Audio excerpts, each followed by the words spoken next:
श्री स्वामी समर्थ.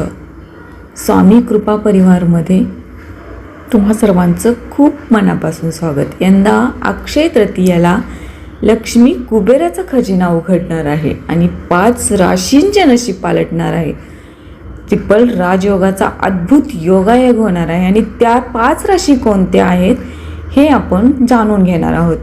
तर हा व्हिडिओ शेवटपर्यंत नक्की ऐका. ज्योतिषशास्त्रानुसार अक्षय तृतीयेला अनेक शुभ योगायोग घडत आहेत, ज्याचा सकारात्मक परिणाम काही विशेष राशींवर होणार आहे. अक्षय तृतीया, ज्याला आपण 3.5 मुहूर्तांपैकी एक मुहूर्त मानतो, हिंदू सनातन धर्मात अक्षय तृतीयेच्या सणाला विशेष धार्मिक महत्त्व आहे. शास्त्रांमध्ये या तिथीला एक महान तिथी म्हटलं जातं. दरवर्षी हा उत्सव वैशाख महिन्यातील शुक्ल पक्षातील तृतीय तिथीला साजरा केला जातो. असे म्हटले जाते की या दिवशी केलेल्या पुण्यकर्माचे फळ शाश्वत असते.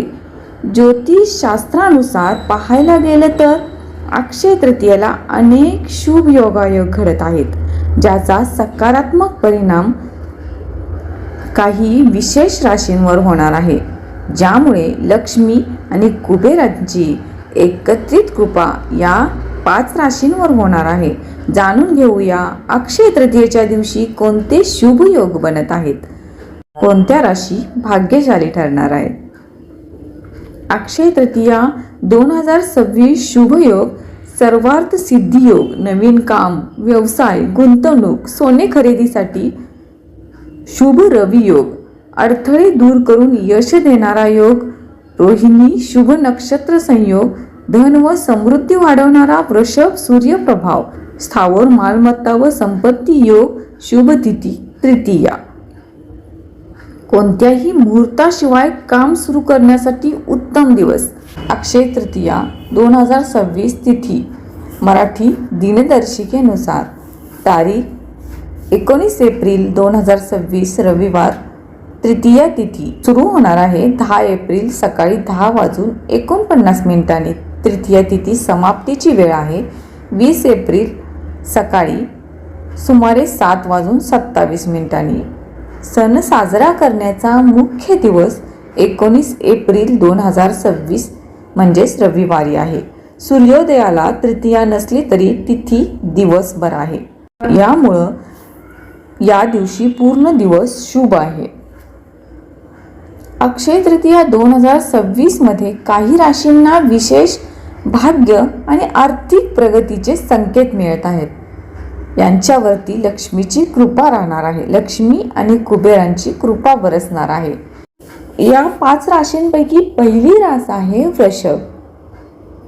ज्योतिषशास्त्रानुसार सूर्याचा प्रभाव आणि शुभ योगामुळे धनलाभ व स्थावर मालमत्ता योग मजबूत राहील. सोने, चांदी, जमीन किंवा घर खरेदीसाठी उत्तम वेळ.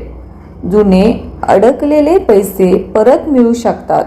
व्यवसायात नवीन डील किंवा ऑर्डर मिळण्याची शक्यता आहे. कुटुंबात आनंदाचे वातावरण राहील आणि आर्थिक स्थैर्यही वाढेल. शुभ उपाय, लक्ष्मी पूजन करून पिवळे वस्त्र तुम्ही दान करावे. दुसरी रास आहे सिंह रास. ज्योतिषशास्त्रानुसार करिअरमध्ये नवीन संधी आणि मान सन्मान मिळण्याचे संकेत आहेत. नोकरीत प्रमोशन किंवा वरिष्ठांची मदत मिळू शकते. समाजात प्रतिष्ठा वाढेल आणि महत्त्वाचे निर्णय यशस्वी होतील. आर्थिक स्थितीत सुधारणा होईल आणि नवीन उत्पन्नाचे मार्ग सापडतील. सरकारी किंवा मोठ्या संस्थेशी संबंधित काम पूर्ण होऊ शकते. शुभ उपाय आहेत सूर्याला अर्घ्य द्या आणि गूळ गहू दान करा. तिसरी रास आहे कन्या रास. ज्योतिषशास्त्रानुसार गुंतवणूक आणि बचत वाढण्याचा मजबूत योग आहे. नवीन व्यवसाय किंवा साईड इन्कम सुरू करण्यासाठी शुभ वेळ आहे. बँकिंग, डिजिटल मीडिया किंवा सर्व्हिस क्षेत्रात लाभ होईल. कुटुंबाच्या मदतीने आर्थिक निर्णय यशस्वी होतील. प्रवासातून किंवा नवीन संपर्कातून फायदा होऊ शकतो. शुभ उपाय आहेत विष्णू मंत्र जप आणि तुळशीचे पूजन कन्या राशीवाल्यांनी नक्की करावे. चौथी रास आहे वृश्चिक रास. ज्योतिषशास्त्रानुसार घर, जमीन आणि वाहन खरेदीसाठी या राशीला उत्तम योग आहे. अडकलेले व्यवहार पूर्ण होतील. व्यवसायात अचानक आर्थिक लाभ मिळू शकतो. कुटुंबात शुभ कार्य घडेल किंवा आनंदाची बातमी मिळू शकते. पार्टनरशिपमध्ये फायदा होऊ शकतो. शुभ उपाय आहेत हनुमान चालीसा वाचन करा आणि लाल फळ दान करा.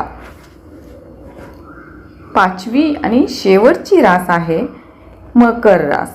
ज्योतिषशास्त्रानुसार नोकरी आणि प्रमोशन योग मजबूत होणार आहेत. तुमच्या मेहनतीचे फळ मिळेल आणि आर्थिक स्थैर्य येईल.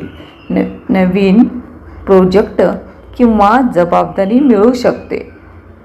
गुंतवणुकीत फायदा होईल आणि तुमची बचतही वाढेल. वरिष्ठांचा पाठिंबा मिळेल. तुमच्यासाठी शुभ उपाय आहेत शनिदेवाला तिळाचे तेल अर्पण करा.